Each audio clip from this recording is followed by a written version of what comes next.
Emma Carter had once dreamed of building machines that could change the world.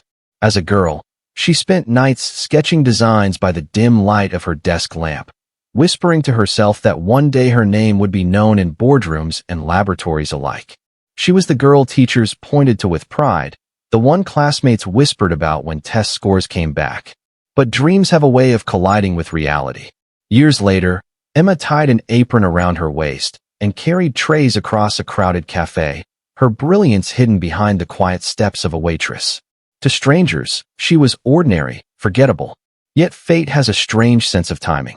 At the corner tables sat men from her past, one ready to mock, another to remember, and one who would soon realize that the girl delivering his coffee was not someone the world could dismiss so easily. The tray wobbled slightly in her hands as she carried it across the polished floor, the smell of roasted beans rising from the cups. Emma balanced it with practiced care, her dark hair tied back, the white apron hugging her frame as though it had been part of her life forever. She reached the corner booth where three men in pressed suits lounged, laughter spilling from their table, and before she could even set the coffee down, one of them smirked and said, "Guess the smartest girl in school ended up refilling mugs for tips." His voice was casual, but sharp enough to cut. Emma froze for the smallest second, forcing her hands steady as she lowered the tray. The men chuckled, glancing at each other, feeding off the remark like it was part of the menu. She didn't look up. Her eyes stayed fixed on the cups as she set them down, one by one, the ceramic clinking softly against the wood. Her mind raced. She recognized the voice before she allowed herself to truly see his face. It had been years, but the tone was unmistakable. "You remember, right? Emma Lane. Straight A Emma. Always top of every exam. I thought she'd be running a company by now, not running orders." The man leaned back, his cufflinks catching the overhead lights. Emma finally lifted her gaze. It was Eric, the same Eric Dawson who used to sit behind her in high school, the boy who never studied but always boasted about connections his family had. Now, he was broader, older, dressed like the life he always bragged about had come true. His two companions, strangers to her, were nodding, entertained by a story they didn't even know. She managed a polite smile, the kind that didn't reach her eyes. "Your coffee's hot. Careful with the cups," she said, her tone professional. She moved to step away, but Eric wasn't done. "Hold on, don't rush off. Tell me, Emma, what happened? You had all those scholarships lined up. Teachers practically worshipped you. And now," he gestured toward her apron with mock pity. "This? Life really hit hard, huh?" The words stung, though she had heard worse before. Still, something about hearing it from someone who once borrowed her homework, who once laughed about skipping class while she stayed late in the library, burned deeper. Emma's fingers tightened on the tray, but she didn't let the anger show. Years of serving had taught her the art of swallowing things down. "I'm working," she said evenly, her voice calm but firm. "That's what happened." The man across from Eric chuckled, leaning closer. "Man, she's serious. I like that. She really was the nerd type, wasn't she?" Eric laughed louder this time. "Oh, the nerdiest. Always correcting teachers. Always first in line for competitions. I still remember her at graduation giving that speech, talking about changing the world." He tapped his cup. "And here she is, changing creamers." Emma stood there, tray tucked against her side, her cheeks warm though she kept her face neutral. Inside, old memories surged, late nights studying by the dim desk lamp, her father working double shifts to support her, the scholarships that once promised a future far brighter than this. But life had detoured cruelly, throwing bills, illness, and loss in her path until waitressing wasn't a choice but survival. Before she could retreat, another voice cut through, smoother, steadier. "Emma." The sound made her turn. At the table beside Eric's, a man had risen to his feet, his expression caught somewhere between surprise and disbelief. He wasn't dressed like the others. His suit was darker, sharper, the fabric quiet but commanding, and the watch on his wrist didn't just shine. It whispered wealth. But it wasn't the clothes she recognized. It was his eyes, steady and kind even now. "Emma Lane," he repeated, a slow smile tugging at the corners of his mouth. For a moment, Emma forgot the weight of the tray, forgot the stairs. Her breath caught. Daniel. The years melted instantly. Daniel Reed. Her lab partner, her best friend once upon a time, The boy who sat with her on bleachers long after everyone went home. Except he wasn't the shy, awkward kid anymore. He was different, polished, confident. Eric blinked, clearly thrown off. Wait, you know her? Daniel looked at him briefly, then back at Emma, as if Eric's presence was irrelevant. Know her? She practically carried me through senior year. I wouldn't have graduated without her. His voice was warm, almost proud, and the memory of their shared nights of cramming seemed to light his expression. The table quieted. Emma felt heat rising again, but this time not from shame. She gave a small, hesitant laugh. I think you gave me more headaches than homework. Daniel laughed too, the sound genuine, not the forced sharpness Eric had used. Fair enough. Still, you were brilliant. You always were. Eric shifted, suddenly uncomfortable. Hold on, you two go way back. Daniel turned his gaze fully on Eric now, his expression cooling just slightly. Yes, back when grades mattered more than suits. He sat back down, motioning for Emma to set her tray aside. Sit for a moment, Emma, if you're not too busy. She hesitated, glancing at her section, at the other tables waiting. But something in Daniel's voice, the ease of it, rooted her in place. She stepped closer, lowering the tray to the counter nearby. Eric leaned forward, clearly unsettled. Wait, Daniel, you actually knew her? You don't mean all this time. But Daniel didn't answer him. His attention stayed locked on Emma, as if the rest of the room had blurred. How long has it been? 10 years. Maybe more. Emma nodded slowly, still half-dazed. Closer to 12, I think. Last time I saw you was college applications. He smiled faintly. And here we are. Her lips curved, though she felt the tension in the air thickening. Eric's companions were watching now with curiosity, whispering under their breath. Daniel's tone, his presence, it was shifting something unspoken in the room. Emma's apron suddenly felt heavier. She looked at him, really looked, and the realization hit her like a quiet thunderclap. Daniel Reed wasn't just a polished man in a suit. She had seen his face before, on television, in articles, tied to companies and ventures she couldn't even pronounce. He wasn't just someone who had done well. He was someone who had done extraordinarily well. Eric finally laughed nervously, trying to cut the tension. Don't tell me you're saying this waitress used to be your big hero, or something. Daniel's eyes didn't leave Emma. Something like that, he said softly. Emma swallowed, heart pounding. The mocking laughter from earlier still echoed in her ears, but now the weight of Daniel's recognition pressed heavier, stronger. She could feel every gaze in the cafe shifting toward their table, as though some invisible curtain was about to be pulled back. The silence stretched, and Emma finally asked, her voice quieter than she intended, What are you doing here, Daniel? Daniel leaned in slightly, his words calm, deliberate. I could ask you the same, Emma. But first, tell me, how long have you been hiding here? Her throat tightened, but she found herself answering anyway. Long enough. And before she could say more, Eric jumped in, scoffing. Hiding? Don't romanticize it, Daniel. She's just working shifts for tips, man. There's nothing to hide about that. Daniel's gaze snapped back to him, sharper now. You have no idea what you're talking about. The table fell into another silence, the kind that hummed with tension, and Emma realized she was standing at the center of it, her past and present colliding in a way she could neither control nor escape. She drew in a slow breath, ready to answer Daniel's question, when the cafe door opened and the bell chimed. Every head turned toward the sound.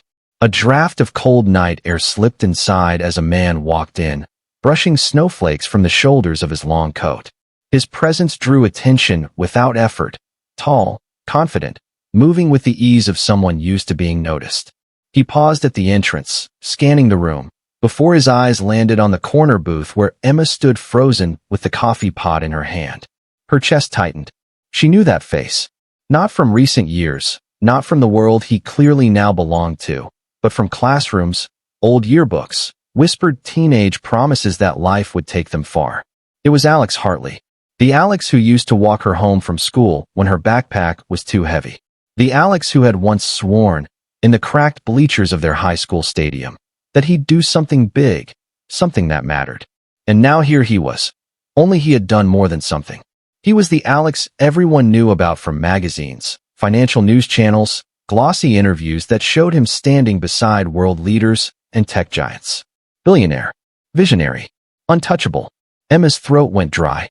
She looked down quickly, pretending to wipe the table with the rag in her apron pocket, but the attempt was useless. The men at the booth noticed instantly, their mockery sparking alive again. "Well, look who it is," one of them said with a laugh, jabbing his friend's shoulder. "Alex Hartley, the man himself. Billionaire walks into this dump. What are the odds?" Another leaned forward, smirking. And Emma Daniels is the first person he sees. From class valedictorian to pouring coffee. Can't write a better script. Emma's jaw clenched. She forced her hands steady, lifting the empty tray, but when she glanced up, Alex's eyes were already locked on her. His expression wasn't surprise, it was recognition. "Emma," he said, his voice carrying across the cafe. The laughter at the booth stopped abruptly. She froze. Hearing her name in his tone, familiar, warm, utterly unchanged from years ago, sent a ripple through her chest. But she couldn't move, couldn't find her voice, as Alex crossed the room without hesitation. The diner seemed to shrink with every step he took toward her, conversations at other tables fading into curious silence. "You remember me," she finally managed, her voice quieter than she intended. His smile was faint, but it reached his eyes. "How could I not?" The men in the booth exchanged uneasy glances now, their earlier confidence faltering. They looked between Alex, their billionaire former classmate, and Emma, the waitress they had just been mocking. None of them laughed this time. Emma's manager, a short woman with tired eyes, popped her head out from behind the counter, her voice sharp. "Daniels, less talking, more serving. People are waiting." Heat rushed to Emma's face. She muttered a quick apology and turned to leave, but Alex stepped slightly to the side, lowering his voice. "Do you have a break soon?" Emma blinked. "What? Your shift," he clarified gently. "I'd like to talk, if that's okay." She hesitated, clutching the tray against her apron. This couldn't be happening.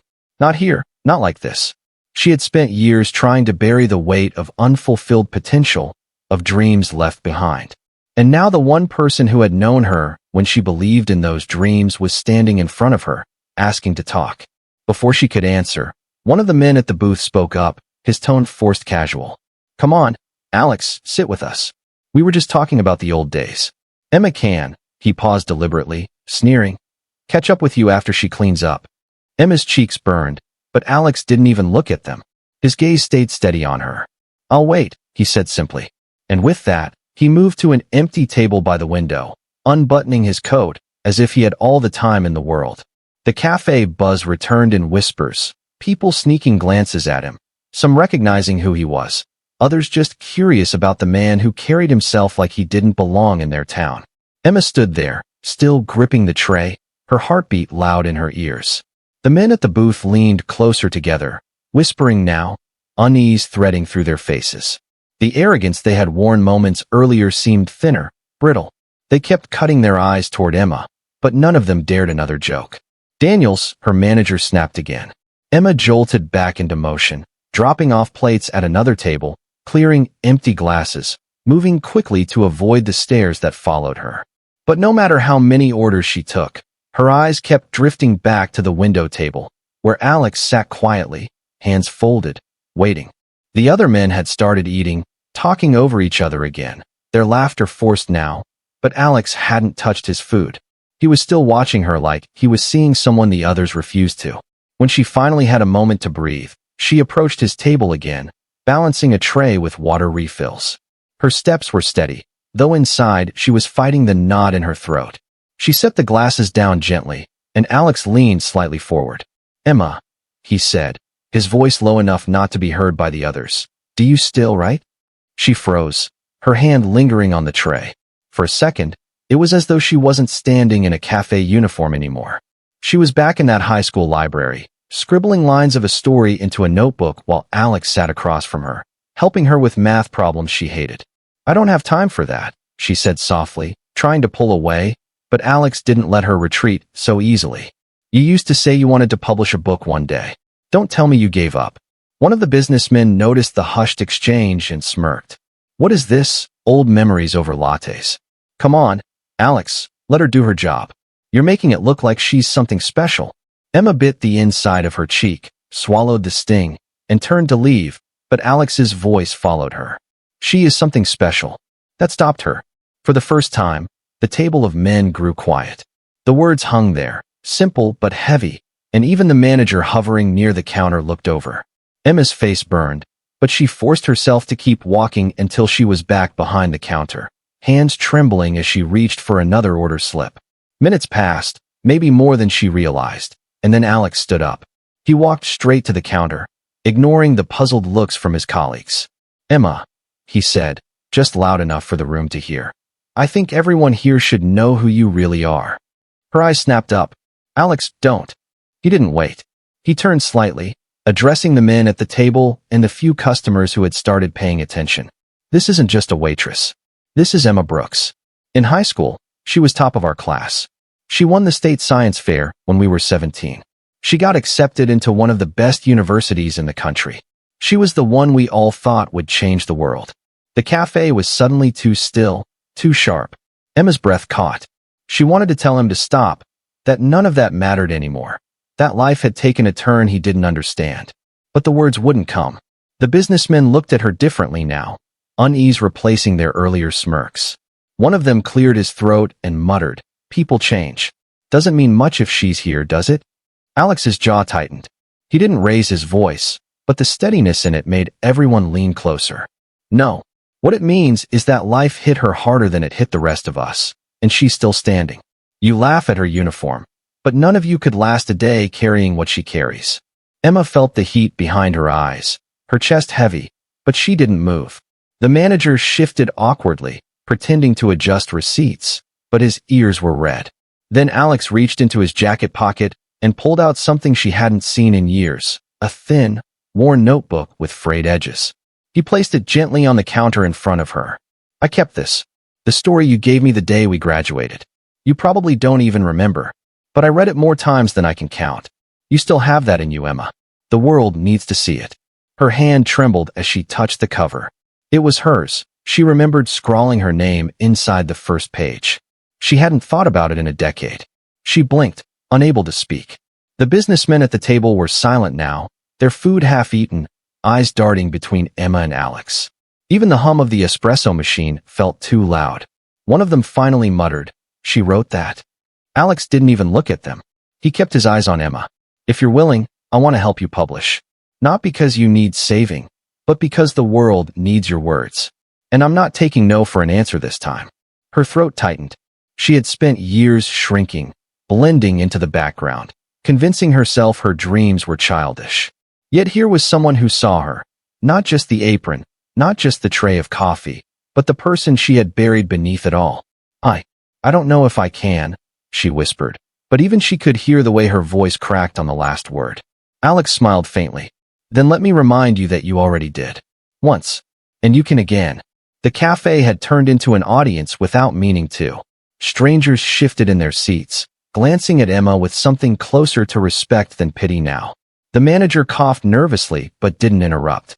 Emma pressed her palm flat on the counter, steadying herself, her eyes locked on the notebook. For the first time in years, she didn't feel small. She felt seen. And when she finally looked back up, Alex's gaze hadn't wavered. "Okay," she said, her voice barely above a breath, but carrying enough weight to make Alex's shoulders relax. "Okay, Alex." The smirks were gone from the table of businessmen. Their laughter had dried up completely. Emma wasn't just the waitress anymore. She was someone they couldn't laugh at again. From where you're watching, thank you for staying until the end. Emma's story isn't just hers. It belongs to everyone who's ever been underestimated. Every ending hides the seed of another beginning. Subscribe now, so you don't miss the next one.